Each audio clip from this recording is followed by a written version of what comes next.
Hi everyone! In this video, I'm going to share to you how to compute to know how much money needed to replace your income.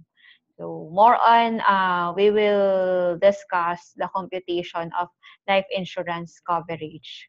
Okay, let's start. There are two questions, di ba? What if first is we gone too soon or we die too soon? Ang tanong dyan is who will take care of our family?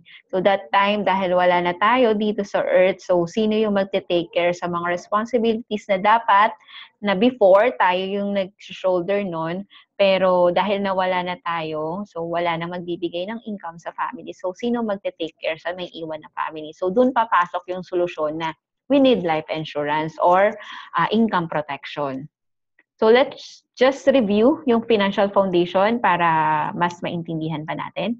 So like building a house, you should start with a solid financial foundation and build it from the ground up. So most investors are really excited na kagad makapag-start sa investment. Pero ang turo nga natin is investment is siya yung last natin na gagawin kasi extra money natin siya. So yan yung mga para sa retirement, para sa educational fund, and everything na long term. Before tayo mag-invest, we should have emergency fund na dapat nakalagay sa bangko na anytime na magkaroon ng emergency like mawala ng trabaho, magkaroon ng fortuitous events, di ba, masira yung bahay or anything na emergency, meron tayong madudukot yan. So, dapat daw worth niyan is 3 to 6 months ng ating expenses. And then, dapat before din tayo mag-invest, dapat marunong tayo mag-manage ng debt. Hinahatak lang ang ating investment kung at the same time nangungutang tayo and nag-i-invest tayo. And we should protect our income. If something na may mangyari sa atin, at least hindi makakapagpatuloy pa rin yung family na may iwan. Diba? Pwede pa rin sila magpatuloy sa buhay. And then, ang pinakapuhunan natin is our health. We need also healthcare. So, we need long-term healthcare and short-term healthcare.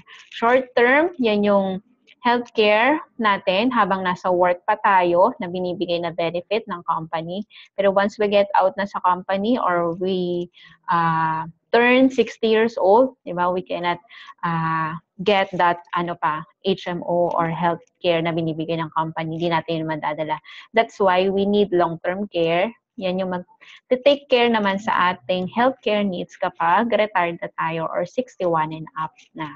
Okay, and then we need to increase our cash flow if hindi enough yung money natin para pang build ng financial foundation natin, di ba? So, ito importante rin to. But kung kaya nyo naman pagsabay-sabayin to, so pwede naman gawin kung kakayanin. Yan, so basic formula to replace your income if something na may mangyari is annual income times 10.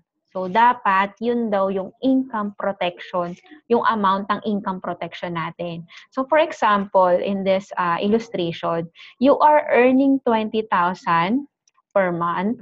So, yan yung binibigay natin sa family or pwedeng yan yung expenses natin in every month times 12 months to get yung annual income na 240,000. So, sabi daw, basic formula or minimum computation ng income protection or insurance coverage is times 10.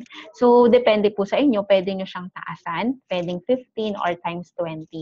So, ang basic is 2.4 million. So, if you are earning 20,000 per month, dapat covered ka or insured ka at 2.4 million. Yun yung may iwan sa kanila if something na may mangyari. Kaya lang, what if daw, meron ka pang ibang mga responsibility na may iwan? Siyempre, if something na may mangyari sa atin, sino yung magtutuloy na magbayad nun? Diba?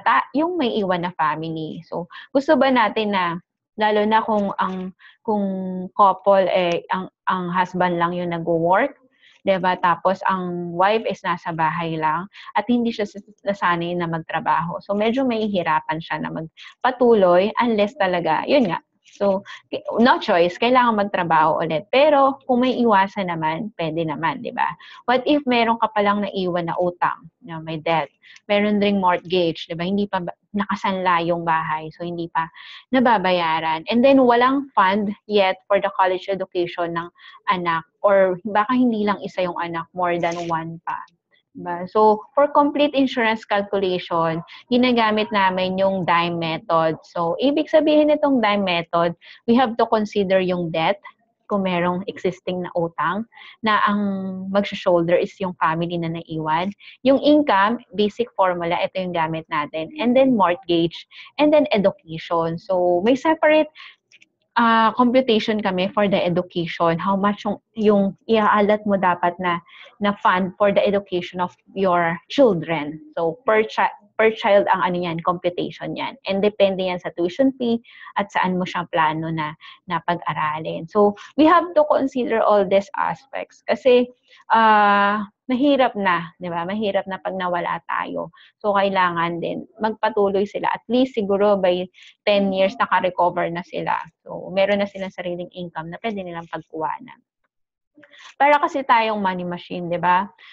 Money machine, kung breadwinner ka, ikaw yung nagpo-produce ng money sa family. Pero if something na may mangyari, pwedeng masira ang machine, dapat may kapalit na another machine na papatuloy pa rin na mag-produce ng money. So, parang sa atin, katulad sa atin, ang magpapalit ng income na pinoproduce natin is yung insurance na may iwan sa family. At least, hindi malakas ang iyak, di ba, ng naiwan na family. Though, nandun yung emotional burden, pero at least financially, hindi nila po problemahin. What is your family's most important asset? Is it your house, your car, di ba? Sino ba ang most important asset ng family? It is you. It is your ability to generate income. Kasi pag nawala ang breadwinner, sino na ang mag-generate ng income sa family? Kaya we need to insure ourselves. We need to protect our income. So again, this is Nel Sembrano from Pinoy Millionaire Mind Club. So I hope nakatulong itong video na to para ma-educate kayo when it comes to insurance protection coverage. Yan. So don't forget to like my FB page, visit my website, and email me if you have questions. Let us always remember, Pinoy, you have a millionaire mind. Gamitin po natin.